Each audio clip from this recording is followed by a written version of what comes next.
Colossians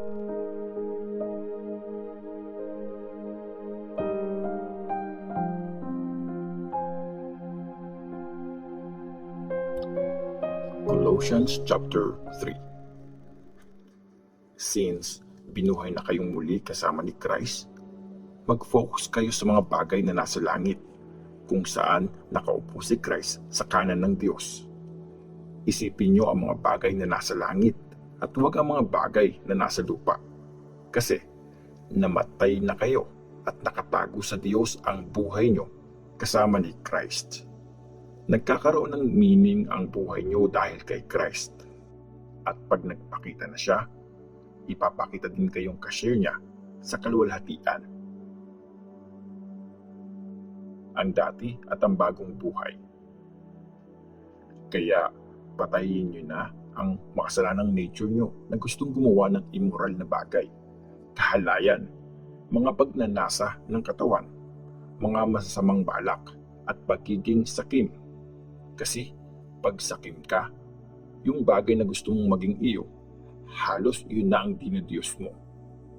Dahil sa mga bagay na to, dadating ang parusa ng Diyos sa mga taong ayaw sumunod sa Kanya.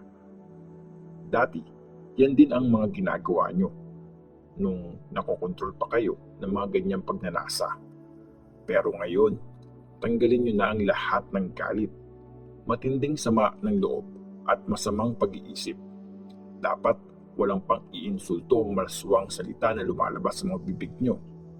Huwag kayong magsinungaling sa isa't isa, kasi hinubad nyo na ang dati nyong pagkatao kasama yung mga habits nito, at sinuot nyo na ang bago nyong pagkatao. Ito yung pagkatao na patuloy na binabago ng Diyos na lumikha sa inyo ayon sa image niya para mas makilala nyo siya. Dahil dito, hindi na iba ang Gentile sa Jew, ang tinuli sa hindi tinuli, ang dayuhan, ang malayo sa sibilisasyon, ang alipin at ang malaya. Pero si Christ ang pinakamahalaga sa lahat, at nasa inyong lahat si Christ. Dahil mahal kayo ng Diyos at pinili niya para sa Kanya, dapat maging maawain kayo, mabait, humble, mahinahon, at mapagpasensya. Pagtiisan nyo ang isa't isa. Pag may reklamo kayo sa isang tao, patawarin nyo siya. Pinatawad kayo ng Panginoon, kaya dapat magpatawad din kayo. Pero ang pinaka-importante, magmahalan kayo. Kasi pinagkakaisa nito ang lahat para maging maganda ang samahan. Hayaan nyong ang kapayapaan na binibigay ni Christ ang mag-guide sa mga desisyon na gagawin nyo. Kasi tinawag kayo ng Diyos para sa kapayapaang ito, para magkaisa kayo sa iisang katawan, at lagi kayong magpasalamat. Sana mapuno ang buhay nyo ng salita ni Christ. Turuan at sabihan nyo ang isa't isa ng may buong karunungan. Kumanta kayo ng mga psalms, hymns, at mga spiritual songs sa Diyos nang may pasasalamat sa mga puso nyo. Sa lahat ng sasabihin at gagawin nyo yun sa pangalan ng Panginoong Jesus, at magpasalamat kayo sa Diyos Ama dahil sa Kanya. Mga rules sa pamilya. Mga misis, sundin nyo ang mga mister nyo, kasi yan ang dapat gawin ng mga sumusunod sa Panginoon. Mga mister, mahalin nyo ang mga misis nyo at huwag kayong maging malupit sa kanila.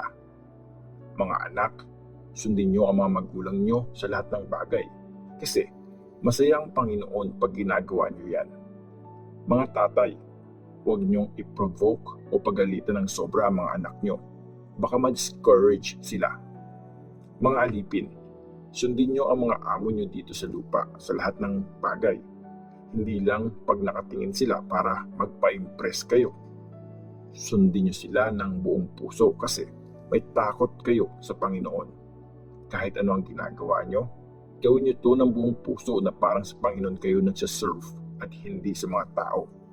Tandaan nyo, bibigyan kayo ng Panginoon ng reward na hinanda niya para sa inyo. Kasi si Christ ang totoong Panginoon nyo. Sa Kanya kayo nagsaserve. pagbabayarin ang mga masasama sa mga maling ginawa nila kasi patas mag-judge ang Diyos sa lahat.